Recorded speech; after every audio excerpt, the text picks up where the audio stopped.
Ich bin Andrea Traub und ich begrüße dich ganz herzlich auf meinem neuen Kanal für Acrylmalerei. Also lass dich von mir inspirieren und genieße das Malen.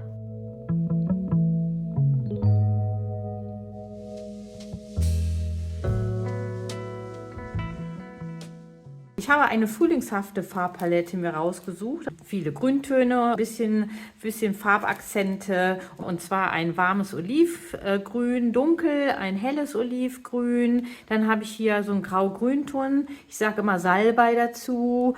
Dann ein Pastellgelb, ein Talo-Türkis nennt sich das. Das ist so ein ganz dunkles Türkis, aber wenn man das mit Weiß so vermischt, dann sieht das toll aus. Dann haben wir noch ein dunkelgrün, ein venezianisch-rosa, einmal Titanweiß, klar, braucht man immer. Dann habe ich Neonorange und Mauve nennt sich die Farbe. Das ist so ein Mischmasch aus einem, ja, also ich würde sagen, so ein ganz dunkel Himbeerton mit Weiß gemischt. Gibt es auch tolle Farbeffekte und mit den anderen Tönen zusammen dann auch sowieso. Ach so, Paints Grau. Das haben wir auch noch dazu. Ich lasse mich so ein bisschen von meinem Bauchgefühl leiten. Ich habe jetzt gar keinen richtigen Plan. Ich habe halt nur diese Farbkombination im Kopf, möchte das auf jeden Fall spachteln mit ein paar schönen Farbeffekten dazwischen. Und wie ich da vorgehe, das könnt ihr jetzt im Video verfolgen und mir gerne dabei zusehen. Ich nehme mir erstmal meine kleine Karte und starte erstmal mit der flachen Seite. Ich zeige euch das nochmal am Anfang. Nimm Farbe auf die Karte, auf eine Seite. Wir brauchen nur auf einer Seite die Farbe, weil wir die Karte nur auf einer Seite abstreifen. Ich lege jetzt einfach mal los und lege mal hier so eine ganz spontane Farbfläche an. Da ist natürlich noch nicht viel los. Einen Lappen lege ich mir auch mal zur Seite. Ich mache die Karte zwischendurch immer sauber, damit nicht zu sehr irgendwann ein Farbmix entsteht. Ja, wenn sich mehrere Farben zusammenmischen, das kann schon mal einen nicht so schönen Farbton ergeben und das möchte ich gerne vermeiden. Deswegen auch ein Tuch zur Seite legen, damit man die Karte zwischendurch auch sauber machen kann. Jetzt nehme ich direkt mal Weiß dazu. Es gibt immer direkt einen schönen Effekt. Schaut mal hier, das sieht doch schon super aus. Und so geht es jetzt weiter und wie gesagt, ihr könnt mir dabei zusehen, wie ich jetzt die Leinwand mit einer schönen Spachtelfarbfläche bestücke.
Gerne diese wilden Flächen ein bisschen beruhigen. Dafür nehme ich diesen flachen, mein Superwerkzeug, flacher Metallspachtel, und möchte gerne so die Farbe so flach und weich reiben. Das kann man damit super machen.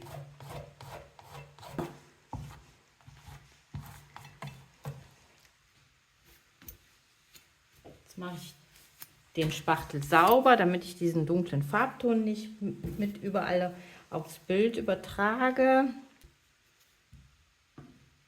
Hier oben nochmal Salbei mit dazu nehmen, diesen Grau-Grün-Ton.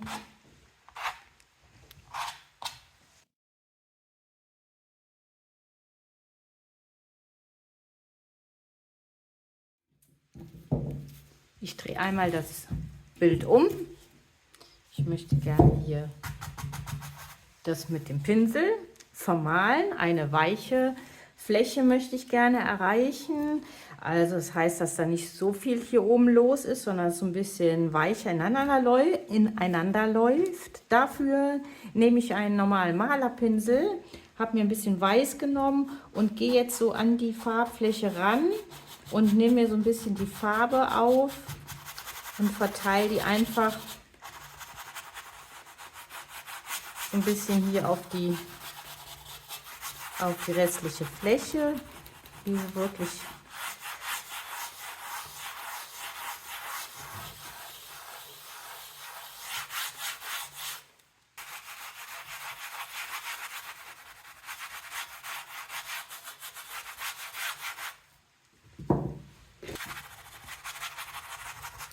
Ich nutze jetzt die Farbe, die ich aufgetragen habe, gehe so ein bisschen mit dem Pinsel da dran und verteile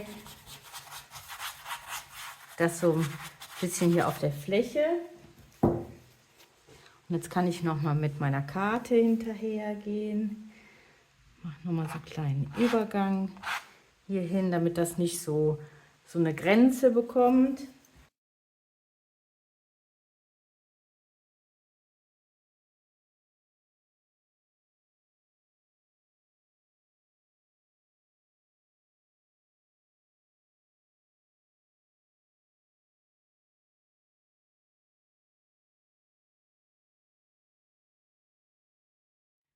Schaut mal hier oben, das gefällt mir schon ziemlich gut. Ich sehe hier oben so einen kleinen, das geht gerade bei mir nicht fantasielos. Ich mache hier draus mal so einen kleinen Berggipfel und setze hier auch noch einen an.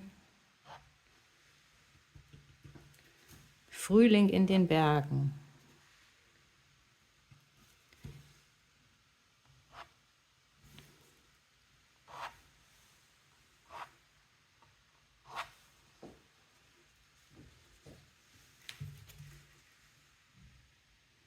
Das finde ich ganz spannend jetzt hier oben. Das lasse ich einfach so. Da hat man so ein bisschen das Gefühl, es könnten Berge da oben sein. Ich finde das immer ganz schön, wenn man irgendwo auf dem Bild drauf schaut und man hat so ein bisschen, wird so ein bisschen die Fantasie angeregt. Und deswegen lasse ich das jetzt auch einfach so. Oder habe das jetzt noch mal ein bisschen verstärkt, dieses Gefühl.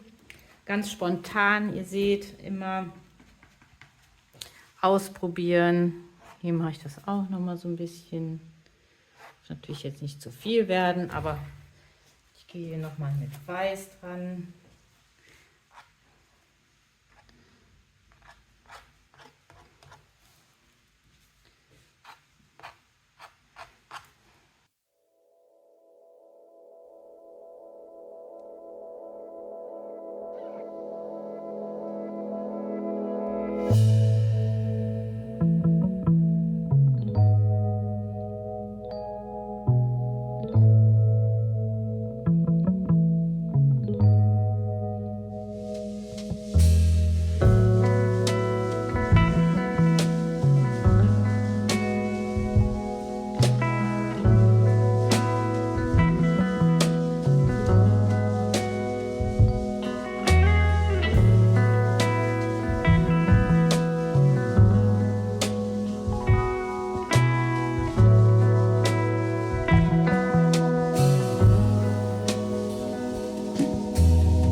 Mir gefällt so ein bisschen das Zusammenspiel von dem Mauve, also diesem ganz dunklen Pink, Himbeer, Ton und dem ganz dunklen Grün. Das finde ich super schön.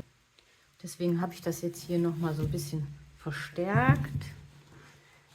Ich finde, es hat wirklich so ein bisschen was von der Berglandschaft. Hier unten die grünen Wiesen.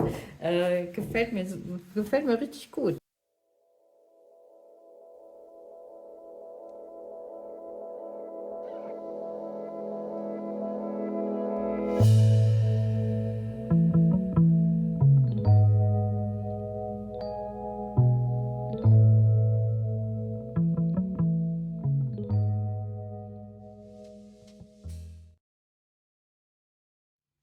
Ich möchte dem ganzen Bild jetzt auch noch einen schönen Rand geben. Dafür nehme ich wieder einen Küchenschwamm. Hier unten möchte ich auch gerne den Rand dunkel machen. Und oben mache ich ihn heller. Dafür nehme ich jetzt einmal Paints ein bisschen und von dem dunklen Olivton und gehe jetzt hier einmal hier unten Schwamm so drumherum, mache den Rand außen und ziehe den so ein bisschen ins Bild rein. Das mache ich ganz oft. Das gibt dem Bild einen schönen Effekt und ja, so eine Art Rahmen. Das sieht dann optisch immer ganz super aus. Hier muss man jetzt ein bisschen gucken, weil ja hier noch die helle Farbe relativ feucht ist. Unsere abstrakte Berglandschaft, so nenne ich sie jetzt, ist fertig. Ich finde die Farben super schön, Farbverläufe super schön. Es ist überhaupt nicht langweilig. Wie gesagt, die Farbkombinationen gefallen mir richtig gut und ich finde das total spannend, das Bild. Ich freue mich, dass ihr zugeschaut habt. Ich hoffe, euch gefällt das Bild und ich hoffe, ihr hattet Spaß am Video. Ihr habt wieder was Schönes gesehen, was ihr für eure Projekte auch wieder übernehmen könnt. Da würde ich mich sehr freuen und natürlich sage ich ganz, ganz herzlichen Dank für eure lieben Kommentare, über euren tollen Support, dass ihr mir immer schreibt. Ich freue mich total, wenn ihr meinen Kanal abonniert. Und ich freue mich auch natürlich auf unser neues Video. Und bis dahin, genießt den Frühling und bis ganz bald.